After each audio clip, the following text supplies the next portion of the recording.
Hey JD, Tommy Gibbons here. Great to have you in the class, man. Welcome.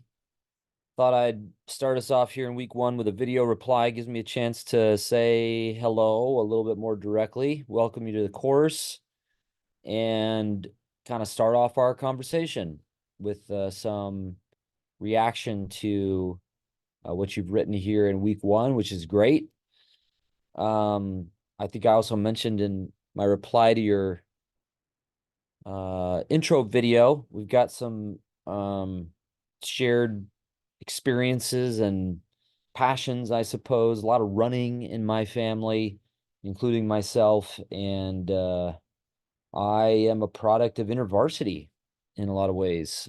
So campus ministry, and specifically some of the pastoral figures in the campus ministry I was part of in the University of Northern Colorado in the mid 90s were just amazing people who have really shaped the whole trajectory of my life. So glad you're doing what you're doing. And let's get into it here with a little bit of the response to what you have written in the forums. What you've written in both, I think, is really good. I appreciate that you've highlighted uh, in the first one about sort of who Israel is, this term of covenant, because I think that we can kind of underplay that sometimes. And you've pointed out that the way Israel relates to God by covenant means that a certain kind of assimilation to other peoples is a threat to their life. And here I might qualify what you say at one point where you talk about it being defined by obedience to the terms of the covenant. I think that's true to some extent, but I wouldn't want us to lose sight of the fact that even when Israel is disobedient to the terms of the covenant, they remain God's people. They remain Israel. When they're disciplined by God for their disobedience, they're disciplined as Israel. But what you might be hinting at that I think your post is getting at that I think is important not to lose sight of, where I think you're hitting on something important is that when a generation of Israel begins to give up on the covenant, when large swaths of the population are drawn away by the promise of security and prosperity of other peoples and other gods, sometimes understandably because of what they've inherited or the corruption of their own rulers. The effect of that can be that people over time uh, lose entirely their memory, their place in the people of Israel. They have effectively been absorbed by Gentile peoples. And that is, you might say, some of the ultimate consequence of disobeying those terms of the covenant.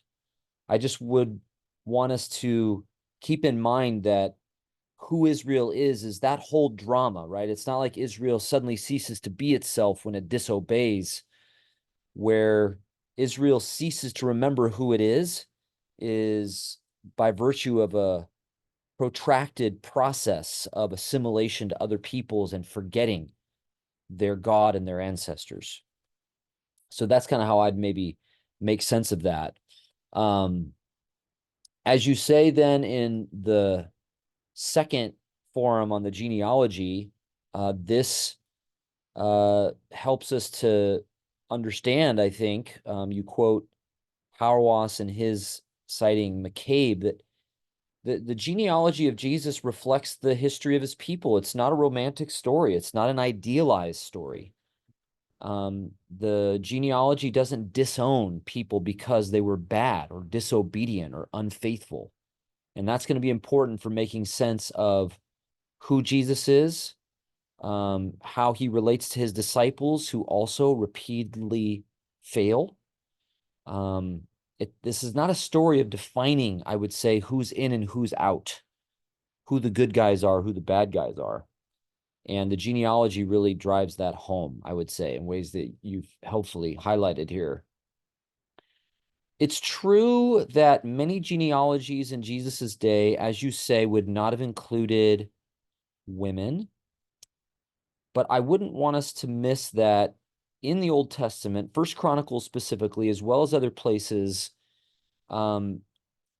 Jewish genealogies do include women and include Gentiles, including Gentile women.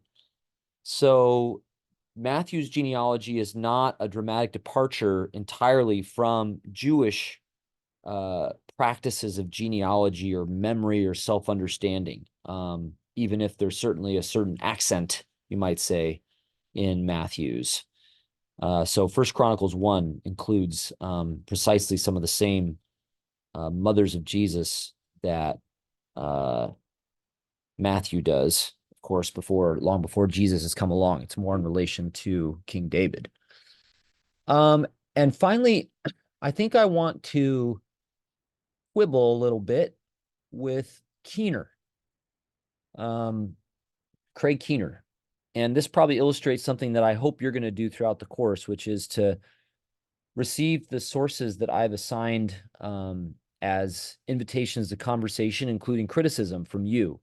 And that includes the character Givens, by the way. So you can criticize that guy when I assign something by him, or in things that I say in a podcast or in this reply, or I want us to be able to openly just work on our ideas with each other. So my quibble here with Keener is the way that he phrases things in what you've quoted. You quote, Matthew exhorts his readers that as much as Jesus is connected with the heritage of Israel, he is for all peoples as well. This is true as far as it goes, but the way Keener has phrased this, it gives the implication that being deeply connected to the heritage of Israel is somehow in tension with Jesus being for all peoples.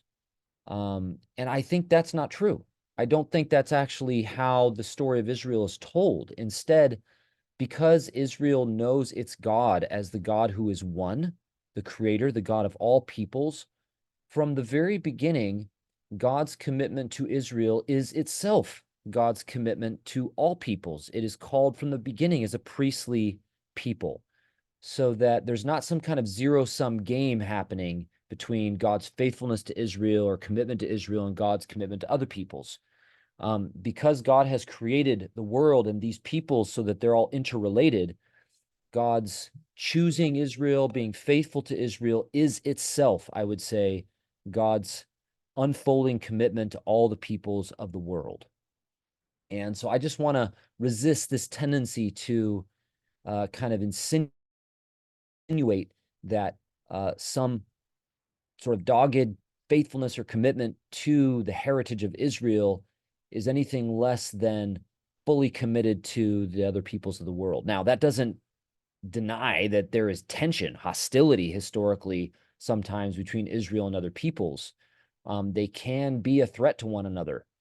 But I would say that the way the scripture presents the story of Israel and that we see fulfilled in the life of Jesus is that hostility is itself an expression of a relationship, a broken relationship, but a relationship nonetheless between Israel and other peoples. And so we're going to see in several cases, a famous one, Jesus's encounter with a Canaanite mother, where he has some harsh words for her. And with all that is evoked by her being called Canaanite by Matthew, you can imagine maybe why that is. And one of the things that story shows us through the faith of the Canaanite mother herself, who is advocating for her badly demonized daughter, Matthew tells us, is that Jesus is having been sent to no one but the lost sheep of the house of Israel, is itself the hope for Canaanite enemies like her and her future. So that's just a seed there, I guess, that I can hopefully plant for us to keep thinking about. But that is something I want us to consider as we read commentators like Keener, and many of us, I think, just our intuitions who are apt to imagine that Jesus has to sort of correct Judaism or Israel or something like that because it was ethnocentric, something along those lines, not multicultural, diverse enough. And I just don't think that's true to the Bible. We have to sort of dig a little deeper to get at what the hostility between Israel and other peoples is about. Thanks again, JD, for some really good, I think, insightful responses, careful reading of the sources for week one. And I'm looking forward to more conversation ahead.